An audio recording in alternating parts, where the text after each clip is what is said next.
মাত্র ২ বছর বয়সে একটি গরুর ওজন হবে প্রায় ২৭ মণ।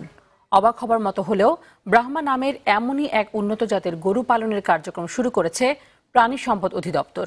যুক্তরাষ্ট্র থেকে আনা বীজ দিয়ে ২০১৩ সালে প্রকল্প শুরুর পর থেকে ব্যাপক সাড়া পড়েছে কৃষকদের মধ্যে।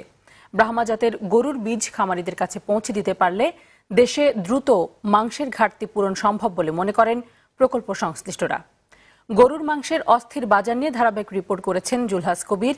আজ দেখুন এর তৃতীয় পর্ব। ক্যামেরায় ছিলেন নাজমুল হোসেন সাইমন। মাত্র ২ বছরের ব্যবধান, তাতেই হাসি ফুটেছে রাজধানীর পাশের জেলা নারায়ণগঞ্জের সোনারগাঁয়ের খামারি কামাল হোসেনের মুখে।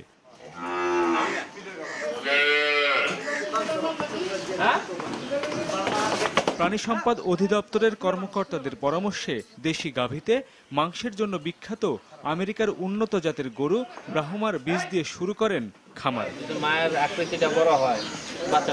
বছর ঘুরতেই কামাল হোসেনের খামারে এখন ৮টি ব্রাহ্মা জাতের গরু, যা ধারণার চেয়ে অনেক বেশি মাংস দিচ্ছে। আমার পাশে থেকে এই গরুটির বয়স মাত্র ১৫ মাস এবং এই গরুটির বয়স ১৫ মাসের কিছুদিন বেশি এবং এই দুটি গরুর মাংস প্রায় ৫০০ কেজির উপরে।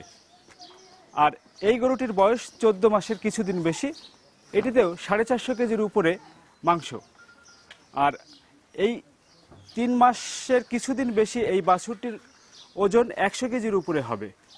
এ থেকে বোঝা যায় যে ব্রাহ্মা জাতের গরুটি যদি লালন পালন করে কৃষকদের ভিতরে ছড়িয়ে দেওয়া যায়, তাহলে বাংলাদেশে যে মাংসের ঘাটতি এবং বাজারে যে মাংসের দাম বৃদ্ধি পেয়েছে সেটিকে নিয়ন্ত্রণে আনা সম্ভব হবে ২ থেকে ৩ বছরের ভিতরে। সরকারি সুযোগ সুবিধা পেলে আগামীতে আরো বেশি ব্রাহ্মা গরু পালনের কথা জানালেন এই খামারি। আমরা খামারে উৎসাহিত, যদি সরকার আমাদের দিকে চায় খামার